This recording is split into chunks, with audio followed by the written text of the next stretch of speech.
这是一个只能在高海拔地区生存的末日世界，只因在3年前，一种来历不明的神秘生物毫无征兆地从地底钻出，对人类展开了疯狂的袭击。短短几个月的时间，城市相继沦陷，军队节节败退，人类引以为傲的现代武器几乎无法阻止他们的猎杀，全球 95% 的人口惨遭屠戮。这种怪物不仅速度惊人，力量恐怖，还拥有坚硬的外壳和敏锐的感知能力，一旦被锁定，几乎没有逃生的可能。直到幸存者付出无数生命的代价，才发现了怪物唯一的弱点，他们无法跨越海拔8000英尺，也就是2438米的高度。从那一刻起，全世界的幸存者开始向高山迁徙，曾经繁华的城市彻底沦为怪物的猎场，而高海拔地区则成为人类最后的避难所。这就是2024年上映的美国科幻惊悚电影《高处营救》。灾难爆发的3年后，人类文明几近崩溃，只有极少数幸存者分散在各个高海拔地区，而平均海拔高达2500米的落基山脉成为了幸存者建立聚集地的理想地点。所有人都明白，一旦踏下山坡，就意味着踏进了怪物统治的世界。于是，他们在海拔2438米的高度，用木桩和石灰设立了一条安全警戒线。威尔就带着儿子亨特生活在落基山脉的一处幸存者营地。然而山上物资极度匮乏，他们平时都是以打猎为生，有时候还会冒险下山寻找必要的生活物资。在此期间，威尔的妻子死在了怪物的袭击中。失去母亲的亨特无时无刻不在思念她，而亨特又患有严重的肺部疾病，需要依靠氧气和药物维持生命。妮娜是营地里唯一的科学家，也是灾难爆发后少数仍在研究怪物的幸存者。她坚信怪物并非无敌，并一直试图研发能够杀死他们的新武器。只可惜怪物的外壳坚不可摧，3年来他一直都没能取得突破。其实就连威尔妻子的死都是因为支持妮娜的研究。那时候他们一起外出执行任务，可威尔的妻子却再也没有回来。自那以后，威尔就很少和妮娜说话，认为是他的研究害死了自己的妻子。然而很快威尔就发现，儿子用来维持生命的医疗用品即将消耗殆尽。为了救儿子，威尔决定冒险离开安全区，前往山脚下的博尔德县人民医院寻找救命的医疗用品。于是他只能来找妮娜帮忙，希望她能和自己一同前往，因为威尔知道仅凭自己一个人几乎不可能活着回来。而妮娜一直在研究怪物，对他们的习性有一定的了解，肯定比他一个人的生存几率更大。威尔还知道一条相对安全的路线，那是一个废弃的矿井，可以直接穿过山脉，途中避免与怪物正面接触，只需跨过警戒线2次就能抵达医院附近。然而即使安全到达医院，也有可能遭遇怪物，因此此次行动仍旧凶险万分。但妮娜却毫不犹豫地同意了下来。原来她的研究之所以停滞不前，也是因为山上条件有限，而县城里有一处实验室，那是妮娜曾经工作的地方，里面有她需要的各种实验材料。她也想趁这个机会验证一下自己的研究成果，同时弥补自己对威尔的亏欠。回家后，威尔将儿子托付给营地一个女人照顾。第二天一大早，他就来到武器库装备武器，管理员还特意给他准备了一些穿甲弹。穿甲弹虽然不能直接击杀怪物，但相较于普通子弹，却能更好减缓他们的速度。只是让威尔没想到，好友凯蒂在得知他要下山后，也决定跟他们一起去。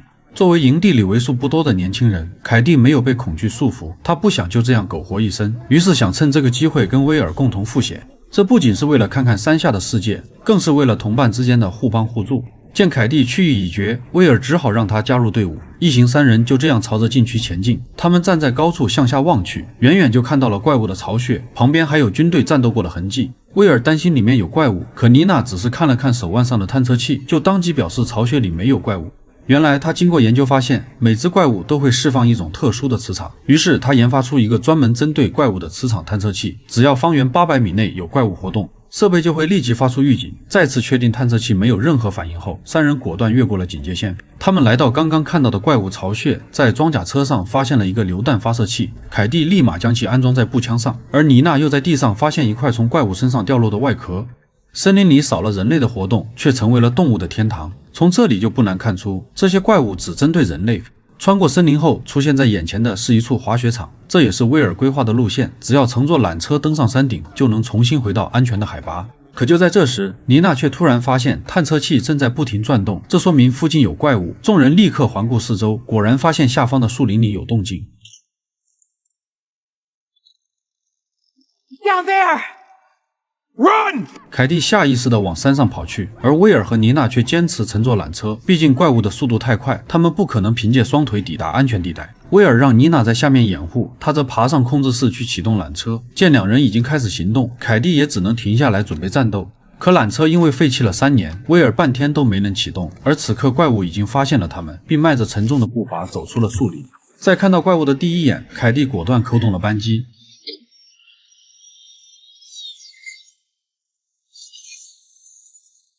榴弹精准击中怪物，却并没能阻止对方前进的脚步。慌乱之际，凯蒂赶紧再次装弹。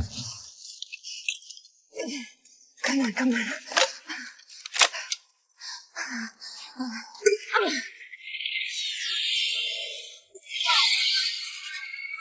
这一下，怪物不仅毫发无伤，反而被彻底激怒。看着对方快速袭来，凯蒂吓得连忙转身就跑。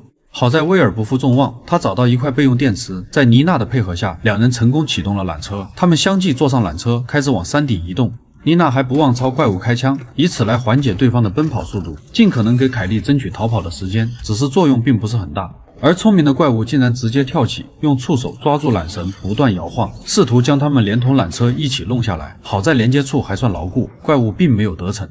而凯蒂也抓住机会，顺利爬上了索道支架。此时威尔两人刚好抵达这里，顺着缆车前进的方向，凯蒂鼓起勇气，纵身一跃。幸好威尔及时抓住凯蒂，这才让他避免了被摔死的命运。可威尔无法将他拉上去，两人就只能保持这个姿势，只要坚持到2438米的高度就安全了。眼看警戒线就在前方，怪物却梅开2度，再次撞击缆绳。这一次的力道更大，巨大的惯性直接将凯蒂甩了下去。就连坐在缆车上的两人也没能幸免。好在这里的落差并不大，他们立刻起身，拼命往前冲，最终在怪物追上来的前1秒，有惊无险地穿过了警戒线。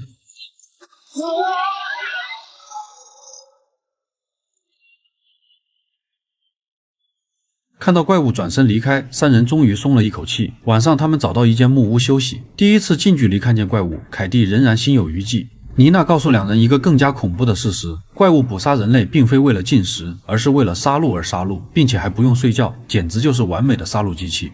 至于他们为何会停留在2438米以下，目前仍旧是一个未解之谜。休整一夜后，三人继续朝目的地前进。他们很快就来到威尔所说的矿井入口，这里的海拔在2438米以上，出口也同样如此。但妮娜却还是担心隧道内是否安全，毕竟整条隧道不可能完全垂直。要知道，怪物本身就是从地底出现的，还能通过微量的二氧化碳追捕猎物，而它们呼出的二氧化碳会快速聚集在洞内。这相当于直接给怪物发送了追踪定位。如果有一段隧道的海拔处于安全线以下，他们的处境会非常危险。最关键的是，探测器无法穿过厚厚的岩石，这说明他们没办法第一时间发现怪物。听了妮娜的描述，威尔这才承认，确实有一段210米的隧道，低于2438米。不过他认为距离很短，所以就没有第一时间告知。没办法，既然来都来了，他们也只能硬着头皮深入矿井。可让威尔没想到的是，隧道竟然被堵住了，他规划的路线变成了一条死路。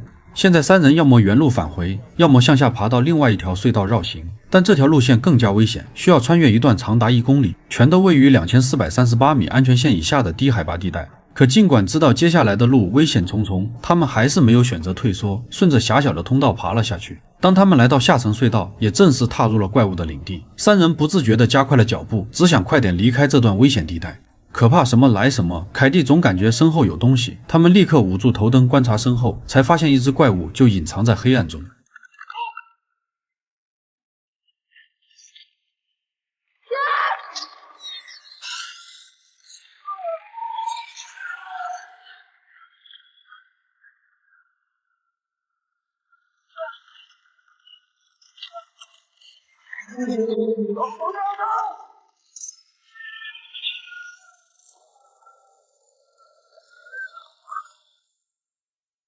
威尔对着怪物就是一顿乱射，可穿甲弹也根本无法对其造成任何伤害。好在危机之时，前方出现一个小洞，三人立即钻了进去。威尔转身对着洞口的怪物再次射击，然后叫两人赶紧躲到侧面关闭头灯。但怪物依然能够通过二氧化碳进行追踪，于是妮娜又叫大家屏住呼吸。可下一秒，怪物就把触手伸进洞内，仔细搜寻着猎物的踪迹。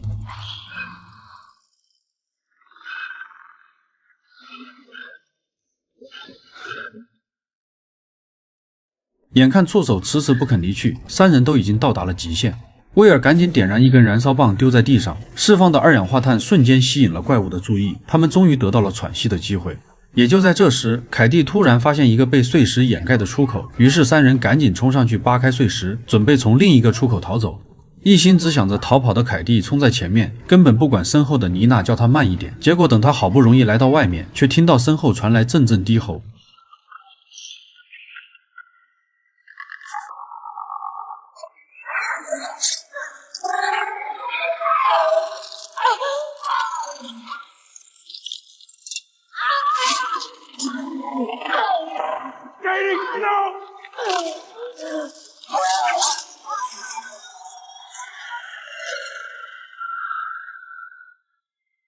没想到这个出口绕了一圈，又回到了同一条隧道。知道怪物还会折返回来，两人也来不及伤心，赶紧顺着梯子往上爬。果然，怪物的嘶吼声很快传来，他们不敢有丝毫停息，就这样一路爬到了上面的隧道。从隧道里走出来的那一刻，妮娜终于忍不住哭了出来。同时，她也下定决心，一定要找到杀死怪物的方法，给凯蒂报仇。平复好心情后，两人继续朝着医院前进。在天黑之前，他们发现一处破旧房屋，于是决定就在这里休息一晚。幸运的是，屋外停着的皮卡车竟然还能使用，屋内更是存放着不少食物。两人好久没看到这么丰富的食物了，于是赶紧饱餐一顿。期间，威尔好奇地询问妮娜，他的实验室里到底有什么材料，以至于让他的妻子和同伴付出生命。妮娜告诉威尔，他们经过研究发现，怪物的外壳是一种防御力极强的电磁装甲，能通过强力磁场减弱子弹的穿透力。而一种名为方美石的天然矿物，或许是破坏这种特殊防御的关键材料。If I'm right, a projectile, a bullet, bonded with Pericles, it hits them, and theoretically, it creates a momentary million-volt differential, and boom, uncontrollable internal combustion. 但这也只是一种假设而已，妮娜也不清楚到底有没有用，所以她需要去实验室验证自己的猜想。第二天一早，两人开车越过安全线，飞速朝医院赶去。有了交通工具，他们很快就到达了目的地。只见医院内部一片狼藉，腐烂的尸体随处可见，即使已经过去了整整3年，依然能感受到当时的惨烈程度。而此时两人也必须加快动作，否则多待1分钟就多1分危险。好在凭借对医院的熟悉，威尔很快就在一间药房里成功找到了医疗用品。但与此同时，怪物也毫无意外地发现了他们的存在。在妮娜的催促下，威尔迅速将背包装满，然后立刻冲出房间，以最快的速度朝楼下跑去。只是跑出去没几步，怪物就追了上来。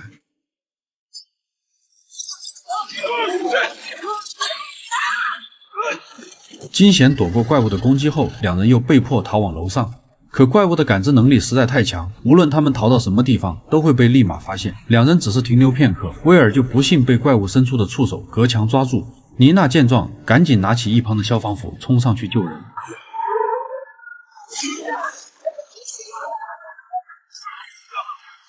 虽然依旧没能破防，但好在救下了威尔。可两人在逃跑时却慌不择路地选择了一条死路。看着房间里的氧气罐，威尔立刻想到了反击的办法。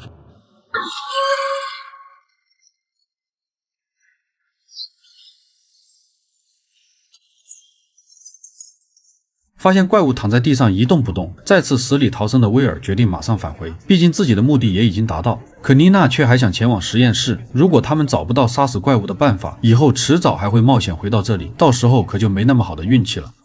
But I need your help. I can't do this alone. Shit. 最后，威尔还是勉为其难地答应了下来。可他们刚开着车子离开医院，那只怪物就醒了过来。两人一路狂飙来到实验室，妮娜立刻就开始了自己的实验。她用方美石等多种化学材料按照比例调和在一起，直接涂抹在弹头上。但现在的子弹还不能使用，需要等待几分钟，让它完全干透。这时，威尔在桌子上看到一张照片，是妮娜和她家人的合照。妮娜从未向威尔提过她的家人，那是一段她不愿回想的痛苦经历。在灾难发生之前，妮娜和她的团队正在研究一种高能电池，利用钴来提高电子传导速率，从而提高电池的使用效率。可就在实验即将取得突破之际，灾难突然降临。为了这个研究，她没能去观看儿子的足球比赛，丈夫也刚好在外地出差，她甚至都没能看到两人最后一面，更不知道他们现在是生是死。如果有机会重来一次，她一定会选择留在家人身边。妮娜眼含热泪讲述着一切，同时也对威尔妻子的死表示歉意。如果不是因为她的研究，夫妻俩也不会阴阳两隔。然而事已至此，威尔也不再怪罪于妮娜。曾经他也劝说过妻子，可那是他自己的选择。谈话间，子弹终于干透，妮娜立刻装入弹夹，对准怪物的外壳就是一枪，结果却没有留下任何痕迹。她的实验又失败了。威尔劝妮娜马上离开，毕竟她已经尽力了。可妮娜却不想放弃，并让威尔自己先走，她要留下来尝试其他办法，直到实验成功为止。到时候她会开着自己停在停车场的车子回去。见妮娜执意留下，威尔也不再劝说，立刻驱车往营地赶去。为了加快进度，妮娜就连喷火枪都用上了。可无论她如何改变调配比例，都无法改变实验结果。就在妮娜不知道该怎么办时，探测器突然转动了起来，怪物已经来到了附近。关键时刻，妮娜看到了之前研究的高能电池，瞬间想到了一个新的办法，那就是将方美石替换成高纯金属钴。相较于方美石，金属钴更加坚硬，并且本身还具有强磁性，能够干扰电池装甲的电磁场，大幅度降低穿透阻力。可怪物根本不给她测试的机会，听着脚步声越来越近，妮娜只好选择殊死一搏。与此同时，威尔在行驶的途中突然爆胎。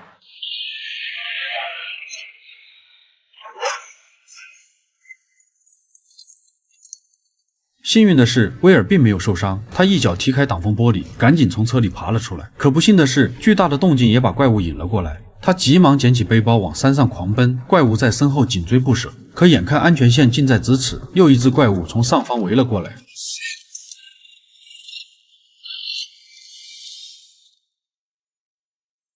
更糟糕的是，第三只怪物也在赶来的路上。这下威尔彻底完了。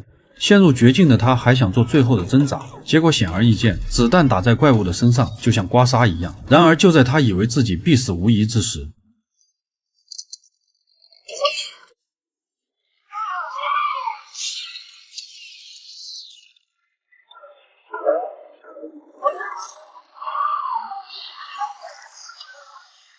看来妮娜完成了自己的研究，她利用金属钴成功做出了能够将怪物一击毙命的子弹。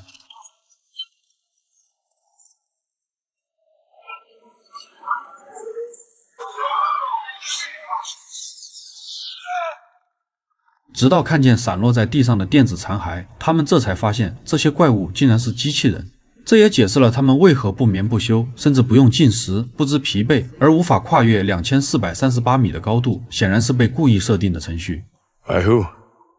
妮娜没有回答，只是抬头看了看天空。显然，这种高科技机器人不可能属于地球。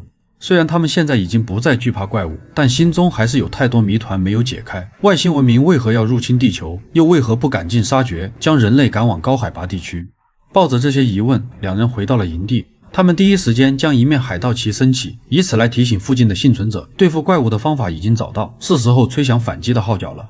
消息就这样扩散开来，人们开始加班加点，大量生产特制的子弹。幸存者团结一致，纷纷拿起武器主动出击。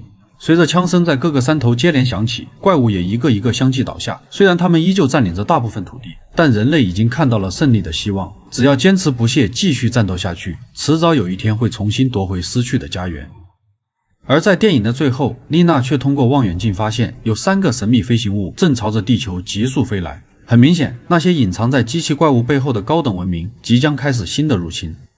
高处营救或许算不上一部优秀的科幻电影，但它绝对是一部充满创意的末日生存片。导演仅凭2438米决定生死这一设定，就构建出一个极具压迫感的末日世界。虽然影片在人物塑造和世界观解释上还有不少遗憾，甚至留下了许多尚未解开的谜团，但紧凑的节奏、精彩的动作场面，以及人类从逃亡到反击的转变，依然让它具备不错的观赏性。如果未来能够推出续集，进一步揭开怪物和外星文明的真相，那它完全有机会发展成一个更加完整的科幻系列。只是该片的投资高达1800万美元，而全球票房却只有可怜的371万。虽然在美国队长4上映之后，主演安东尼·麦凯的人气得到提升，让本片在流媒体上也获得了不小的热度，但仍旧无法弥补它商业上的巨额亏损。续集估计要等很长一段时间了。好了，本期视频到此结束，感谢大家的观看，我们下期不见不散。